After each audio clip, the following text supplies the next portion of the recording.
অভূতপূর্ব এক পরিবর্তনের মুখ দেখছে নেপালের রাজনীতি। র্যাপার থেকে রাজনীতিক হয়ে ওঠা তরুণ নেতা বালেন্দ্র শাহ হতে যাচ্ছেন দেশটির পরবর্তী প্রধানমন্ত্রী। নেপালের জাতীয় নির্বাচনে বিশাল বিজয়ের পথে তার দল রাষ্ট্রীয় স্বতন্ত্র প্রার্থী আরএসপি। তরুণদের ঢেউ আর পুরনো রাজনীতির বিরুদ্ধে ক্ষোভ, এই দুই শক্তিকে সঙ্গে নিয়ে যেন নতুন ইতিহাস লিখছেন তিনি।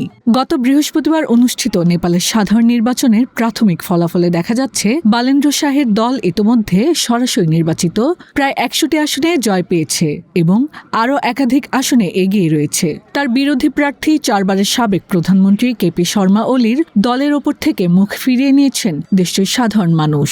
রাজনীতিতে আসার আগে ৩৫ বছর বয়সী বালেন্দ্র শাহ ছিলেন একজন সিভিল ইঞ্জিনিয়ার এবং জনপ্রিয় র্যাপ শিল্পী। দুর্নীতি, বৈষম্য আর তরুণদের হতাশা নিয়ে তার গানগুলো সোশ্যাল মিডিয়ায় ভাইরাল হয়। গত বছরের গণবিক্ষোভে সেই গানই হয়ে ওঠে প্রতিবাদের স্লোগান।